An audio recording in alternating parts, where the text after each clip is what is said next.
The slap sounded across the air like a gunshot. It wasn't a noise. It was an instant that suspended time itself. Even the birds on the power line ceased moving. The old man's coffee cup fell from his shaking hands, breaking on the concrete. What little heat he had left poured across the icy pavement. The policeman stood over him, his gloved hand still up, chest pumping, as though even he couldn't believe what he'd just accomplished. But belief didn't linger long, because just then, the low rumble of motorcycles rumbled in from the street below. 5 men rounded the corner, their black leather jackets shining in the sunlight. At their head was a heavily built man with a beard flecked with grey. Embroidered across his chest in large golden letters were the words, Hell's Angel. He was Reed Callahan, and he was not a man who turned his head when a man was being bullied, particularly not a man too frail to defend himself. If you still think kindness is powerful, that being strong is standing up for the vulnerable, then take a moment to like, share, and subscribe to Real Kindness Story. Your small action assists in reminding the world what humanity is all about. Reed's heavy boots rang on the pavement as he and his crew walked towards the police station. The officer, his badge, Monsieur Reynolds, stood stiff, attempting to gather himself. The old man, frail, shaking, with his grey beard wrapped in tears, slumped back against the blue wall. His name tag, clinging precariously to a frayed jacket, was Frank. At one time, Frank had been a mechanic, a father, a man with a tiny house and an enormous heart. But now he had nothing but the hard concrete beneath him, and an empty paper cup no one wanted to fill. The officer's yell had been loud enough to attract attention. 2 other officers came out of the building, squinting into the sunlight, curious, or perhaps nervous. Reed did not hurry. He did not scream. He simply walked, and somehow that serenity, that silence, was more threatening than anger. Trailing behind him came 4 other bikers in step. Clay, quiet, head-shaved and tattoos snaking up his neck. Walker, lean and massive, vest worn from decades on the highway. And the twins,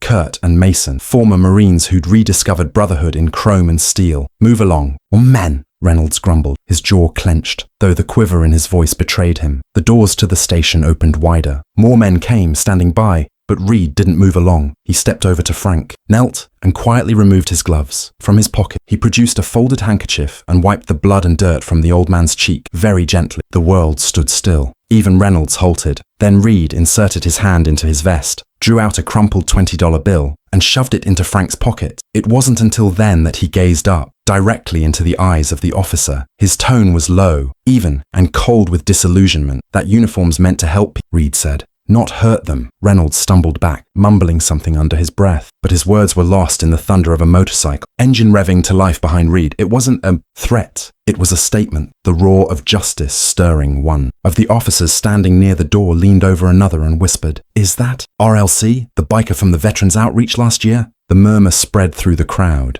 and in that instant, the power shifted. The bikers in leather were no longer just bikers to anyone who was watching. They were not nameless rebels or road warriors. They were veteran, charity riders, guardians of the community, men who had already battled battles most people couldn't even dream of. Reed stood up slowly, his massive height casting a long shadow over Officer Reynolds. His voice was level, deep and etched with something icier than anger. "You ever go hungry, officer? Ever slept in the rain? Ever seen people walk right past you like you didn't exist?" Reynolds remained silent, his mouth compressed, his face ashen. Reed moved forward slowly. "That man has," he said, inclining his head toward Frank. "And being a cop doesn't license you to forget that." Behind him, Frank attempted to stand but staggered. Walker, the burly biker with the gentle eyes, pulled him up gently. "Thanks," Frank whispered, his voice breaking. Reed did not answer. He wasn't there to thank him. He was there for something else. Something too many politicians and officials in power had managed to forget along the way. Humanity. Then the station doors opened once more. An older officer emerged, a look of confusion and concern on his face. "What is happening here?" he barked.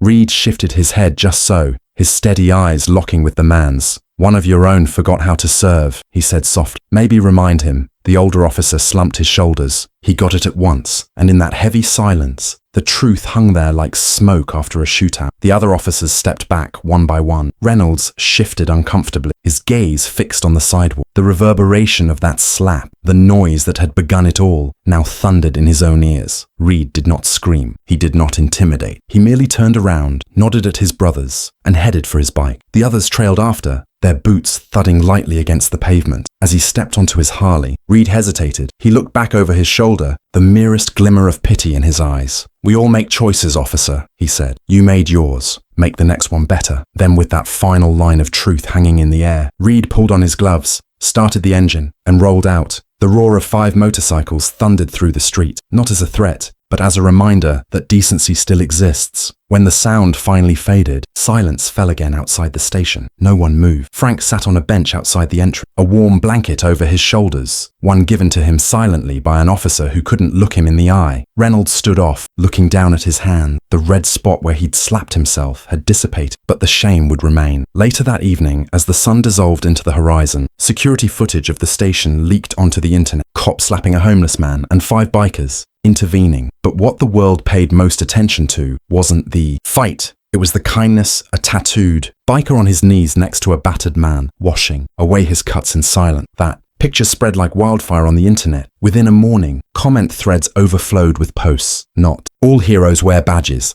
Cheers to Hell's Angels who stood up for justice. Donations rolled in for Frank. The police force made a public apology. Officer Reynolds was suspended. But behind the headlines, something much bigger occurred. People began to talk about kindness, about accountability, about how true strength doesn't lie in power, but in empathy. If this tale moved your heart, please like, share, and subscribe to Real Kindness Stories. Each story you share reminds the world that kindness is never weakness. It's power at its finest. Before we close, tell us in the comments, what would you have done if you were Reed that day? Because sometimes the smallest act of courage can quiet the loudest injustice. And on that quiet street outside the police station, 5 bikers demonstrated one eternal truth. The heart of a man can roar louder than any engine.